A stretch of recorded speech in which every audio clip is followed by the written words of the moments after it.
48 hours with Cyanogen OS on the ZUK Z1.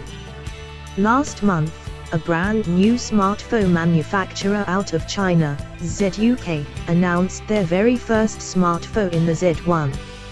In China, it is selling with their own UI, known as ZUI. However, the international model will be running Cyanogen OS. We've already reviewed the ZUK Z1, and we were quite impressed with it, especially with the massive 4100 mAh battery inside. Now it's time to take a look at the ZUK Z1 with Cyanogen OS installed. We've been running Cyanogen on the ZUK Z1 for about 48 hours, as the title states, so it's time to give everyone some thoughts on Cyanogen on the ZUK Z1, especially with how it compares to ZUI on the ZUK Z1.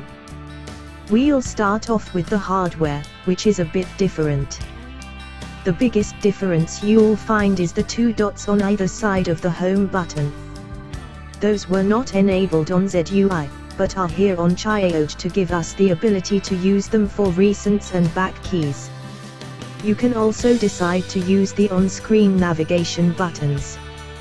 But with this only being a 5.5-inch display, many of us will want as much screen real estate as possible. The other difference in the hardware isn't really a difference. The fingerprint reader is still compatible with Cyanogen OS, and it's still lightning fast. As you will see in the video at the bottom of this post, press the home button and it's unlocked almost instantly. One of my favorite features of the ZUK Z1, to be honest. Unfortunately, it can only be used for unlocking the phone. The fingerprint reader cannot be used for apps like PayPal or LastPass, like Samsung's fingerprint readers can be. Now let's talk software. After all, that's the big difference here. We're looking at Cyanogen OS 12.1, which is based off of Android 5.11. Now compared to stock Android, there are quite a few differences, but most of them are subtle changes and ones that I really like. The app drawer now scrolls vertically like the Google Now launcher does now. They are sorted in alphabetical order, and you can skip to a certain letter from the bottom of the screen. So if you are looking for Todoist, you can tap on the T at the bottom, and then you're there with Todoist, Twitter, and the other apps that start with a T. There's not a whole lot of options here for the launcher, unfortunately. However, this is Android, so you can easily install a third-party launcher like Nova Launcher. Cyanogen also has the audio FX equalizer here on the ZUK Z1. This is a system-wide EQ which allows you to get some great performance out of the speaker that's at the bottom of the ZUK Z1. Now, unfortunately, the sound isn't working on the ZUK Z1 with the build that we have here. We have reported the bug to Cyanogen and ZUK, so hopefully the next build will have it fixed. And we'll be sure to update this as soon as that happens.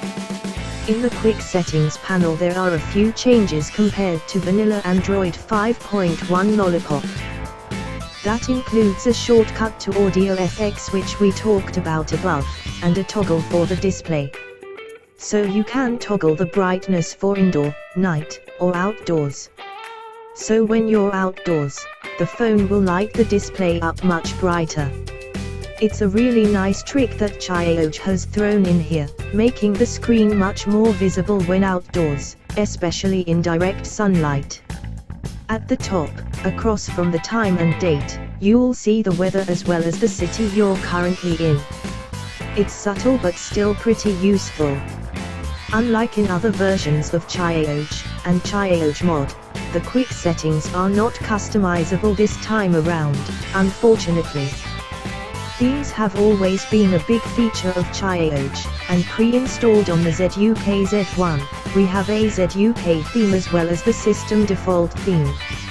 I personally like the default system theme on the Z1, looks more like stock Android. Of course, you can download more from the theme store if you really want something else. You can also theme the apps on the ZUK Z1. So how does the battery life change compared to the ZUI? Battery life is still really good. Getting around 5+ hours on screen time during our short time using the ZUK Z1. The device is now available throughout Europe for $299, so you can grab it with Cyanogen 12 right now. Definitely a great buy.